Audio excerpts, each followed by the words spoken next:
Bom, agora nós vamos falar sobre um sistema de escrita, para violão e para guitarra, que é um pouco mais completo que a tablatura.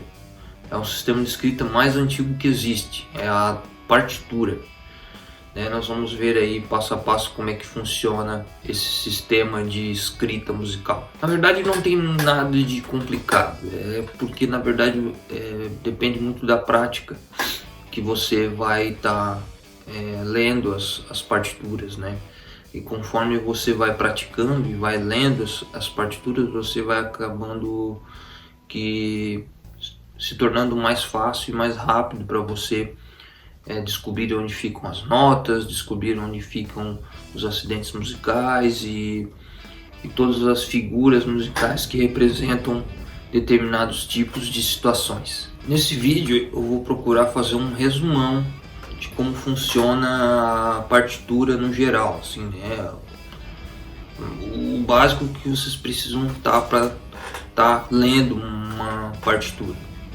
Mas seria muito interessante que vocês procurassem livros, né? Livros para estar enriquecendo o conhecimento de vocês, que tem muitos livros aí de fácil acesso nas bibliotecas, até gratuitamente para vocês estarem lendo e conhecendo.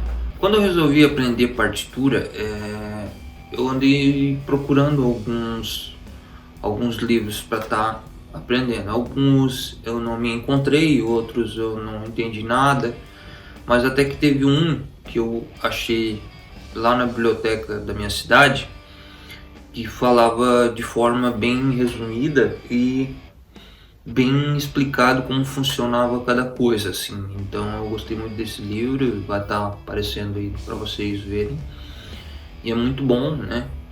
Mas claro que existem vários outros livros, e hoje a gente tem aí na internet e-books e PDFs digitais para você estar procurando na internet e estar dando uma conferida, né? Mas esse livro eu li e recomendo, né? Quem quiser estar buscando ele para aprender, ele é muito bom. Pauta ou pentagrama? Agora nós vamos ver o que é isso e para que serve. Vamos lá? Nós vimos que na tablatura existem 6 linhas que representam as 6 cordas da guitarra, né? Se for um baixo, são 4 linhas que representam as 4 cordas do baixo. Se for um ukulele, 4 linhas que representam as 4 cordas do ukulele e assim por diante, né? Na partitura é um pouco diferente. Nós vamos ver aí como é que funciona esse esquema de escrita. Na partitura é um pouco diferente. A gente tem 5 linhas, mas elas são somente 5 linhas. Elas servem para a gente se situar na notação musical. Então são 5 linhas e 4 espaços que existem entre elas, onde são posicionadas as notas musicais, como você está vendo aí no exemplo abaixo. Então essas são as linhas da nossa pauta na guitarra, ou em qualquer instrumento, né? Porque a partitura ela serve para qualquer instrumento. Em alguns casos, as notas musicais elas são muito agudas ou elas são muito graves, então elas acabam tendo que ser superiores ou inferiores àquelas 5 linhas básicas que temos ali. Então elas acabam tendo que ficar, as notas acabam tendo que ficar mais abaixo, ou as notas ficam mais acima.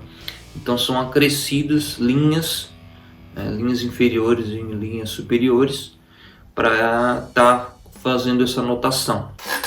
Uma dica muito importante para você quanto mais para baixo for as notas, significa que mais grave será o som, e quanto mais alto, mais agudo. Então é simples, vai ser fácil de memorizar isso, né? Quanto mais baixo, quanto mais agudo, mais alto. Então vai ser fácil de memorizar isso, né? Sempre vai ser fácil de memorizar essa parte. Agora nós vamos falar sobre a clave de sol, né? Que é a clave que é usada na guitarra, e como localizar as notas na pauta, né? Como a gente localiza essas notas na pauta. Vamos lá?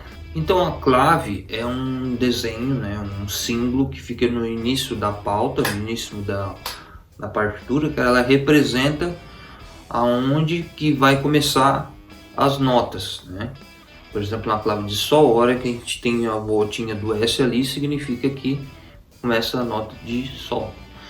E então é a partir desses conhecimentos que a gente vai usando outros tipos de clave, né? Tipo a clave de Fá, que é usado para o baixo, enfim, tem vários tipos de clave. A clave de Sol o desenho da clave de Sol é muito conhecido aí pelas pessoas. Você provavelmente deve ter visto aí esse desenho de música aí em vários desenhos animados ou vários tipos de coisa que você viu na TV ou na revista, porque é um desenho muito simbólico referente à música. Então é muito comum você estar vendo a clave de Sol por aí. Então existem 3 tipos de clave, né, que são a clave de Sol, a clave de Dó e a clave de Fá, né, as claves mais utilizadas, sendo que a clave de Sol é a que a gente usa por causa das oitavas que abrangem o som da guitarra, né? A clave de Fá então, é a clave mais grave e a clave de Dó mais aguda. Então a gente vai estudar a clave de Sol, porque a clave de Sol a gente usa no violão ou na guitarra específico, né? Então vamos estudar a clave de Sol. Então, como vocês viram aí o desenho da clave de Sol, onde começa a nota Sol, aí fica fácil, né? Porque daí você vai colocando as notas de baixo para cima, do Ré, Mi, Fá, Sol, Lá, Si, sendo que uma nota na linha, outra nota no espaço, uma nota na linha, outra nota no espaço, uma nota na linha, outra nota no espaço. Também vou botar um desenho aí para vocês verem como é que fica. Então aí não tem segredo, aí a partitura funciona desse jeito. E a partir daí a gente consegue ler as notas na partitura. Também tem quando você vai descer as notas na partitura, aí fica na ordem contrária, né? Tá aparecendo aí um desenho também, como é que fica da ordem descendente das notas. E a partir daí você vai conseguir ler as partituras na clave de Sol, porque você já sabe onde estão posicionadas as notas. No começo você vai ter que ficar contando, né? Para ver onde é que tá as notas, ou qual a nota é. Mas aos poucos você vai criando assim uma habilidade de distinguir rapidamente onde estão as notas. Aí no desenho abaixo vocês estão vendo a nota Sol na partitura e onde ela é representada na guitarra ou no violão. Então ela fica na terceira corda solta ou em outras cordas da mesma altura, né? Então esse é o desenho representativo aí, então da nota na clave de Sol e da nota Sol na guitarra. Claro que todas as informações que eu passei até agora, elas estão sendo de forma resumida, né? Seria muito importante que você procurasse fontes externas de conhecimento para estar utilizando aí no seu dia a dia. Você pode estar adquirindo livros, pode estar adquirindo outras informações da internet e tudo mais. Até porque se eu fosse falar completamente sobre partitura para vocês, eu precisaria fazer um curso específico sobre partitura, porque é muita coisa que tem que ser falada, muito assunto, né? Existem pessoas que estudam música, fazem uma faculdade de música para poder entender isso. Então é meio complicado assim a gente tá passando todas as informações sobre partitura para vocês. Agora nós vamos falar sobre as figuras rítmicas. Na partitura ou na música, às vezes a gente está tocando um som e tal, e essa música ela tem um andamento mais curto, mais rápido, às vezes ela muda de andamento. E de que forma a gente pode estar representando isso na partitura? é através das figuras rítmicas, né? Então a gente já sabe como funciona a localização das notas na partitura. Agora a gente vai ter que descobrir como é que funciona para essas notas elas serem tocadas de forma rápida, serem tocadas mais lentamente, né? Então é através das figuras rítmicas. Como vocês estão vendo aí na figura acima, existem 7 figuras rítmicas que são utilizadas. Elas representam cada uma um determinado tempo diferente, né? E são utilizadas conforme a necessidade, né? E junto a elas existem as notas de espaço de tempo, mas é um assunto mais para frente. Então essas são as figuras rítmicas básicas. Então essas são as figuras que representam o tempo na guitarra. Existem figuras também que representam o silêncio, né? Como eu disse. Então existem as figuras que representam o tempo positivo, né? Que representam um som, e existem as figuras que representam o tempo negativo, que seriam o silêncio na música. Vocês estão vendo aí no quadro aí, na frente aí, como é que funciona essas figuras musicais e seus devidos nomes, né? Eu não vou estar falando aqui porque eu não vou decorar o nome aí de todas, mas enfim, você está vendo aí no quadro o nome de todas as figuras musicais. Desde quando você era criança você deve ter visto aí então a figura da semicolcheia, né? E deve ter visto isso em desenhos animados, ou deve ter visto isso em outros lugares, né? Agora você sabe o que é e você sabe para que serve na música, né? Tá, então nesse quadro aqui a gente está vendo a divisão rítmica das figuras musicais. Então a gente começa então com a semibreve ali em cima, que ela vai dividindo em duas. Depois temos a mínima, que tem duas mínimas no mesmo compasso.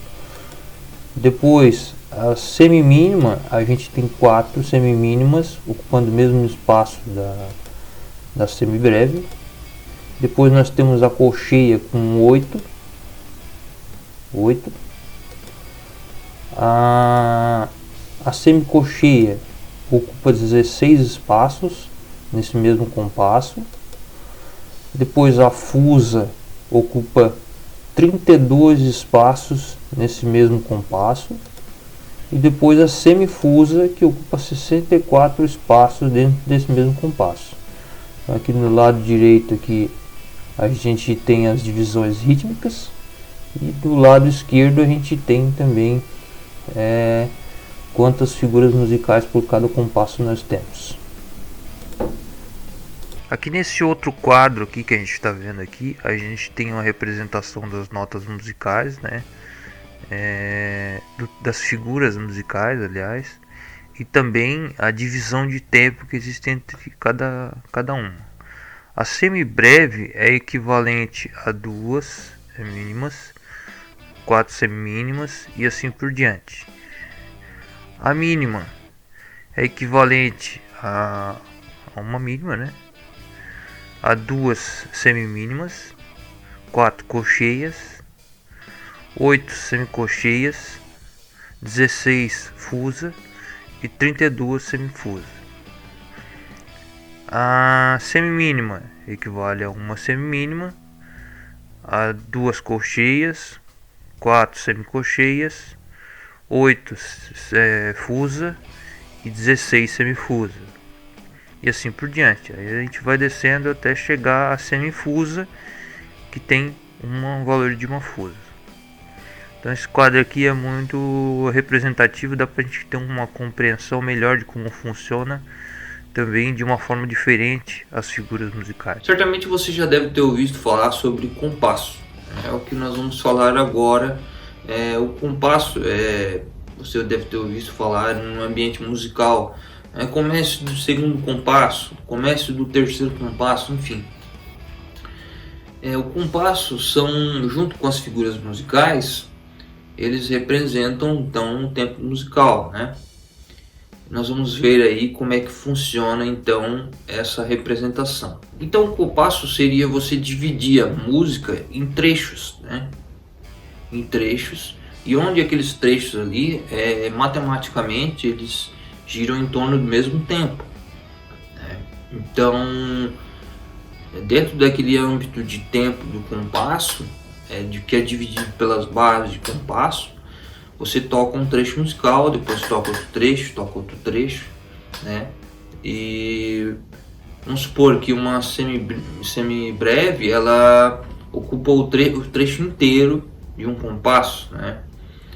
Então esse é o significado aí basicamente de um compasso. Notem que no início dessa partitura aí a gente tem dois números, né? Um em cima do outro. Esses números representam a fórmula do compasso, né? Qual é o andamento que a música vai ter, né? Da música. Nós vamos ver isso aí, como é que funciona. Bom, para entender essa fórmula a gente precisa fazer duas perguntas, né?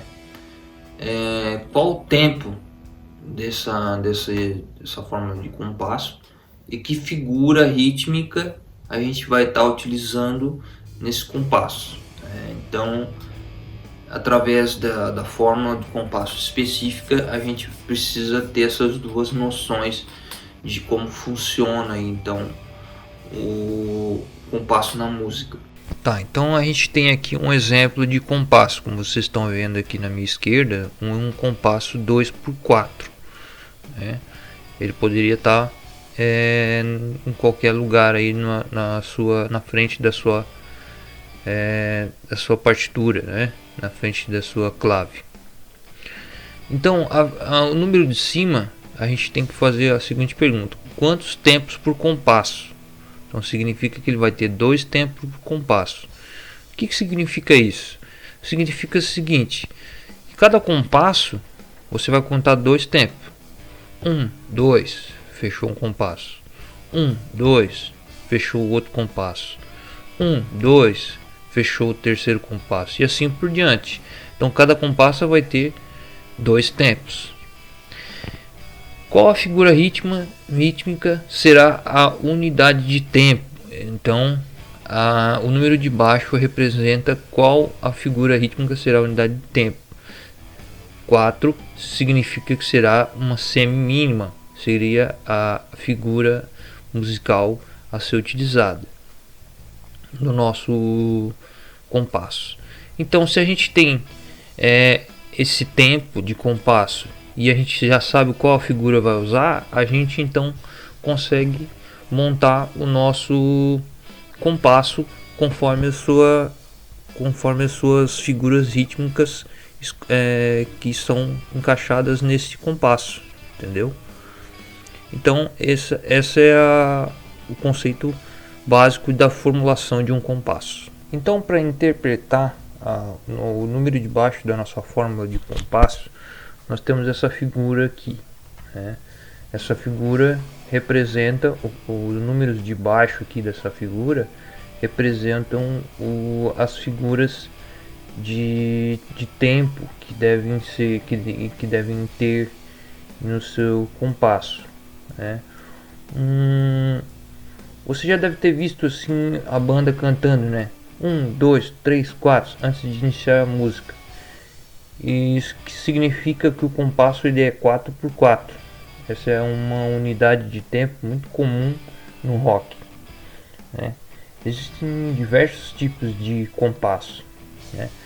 E sendo que esses números de baixo aqui são os números que devem ser utilizados no seu compasso, e os números de cima que são as figuras que são usadas quando você monta aquele compasso, né? Muito bem, agora você já sabe ler partitura, então é só você ter um pouco de prática e usar os conhecimentos que você teve aqui para estar tirando suas músicas, né? Claro que existe uma imensidão de outros símbolos e representações que vão aí na partitura, tá? Não é só isso, mas basicamente é isso, né? A informação que você precisa saber básica é isso, mas conforme o tempo você vai adquirindo outros conhecimentos, né?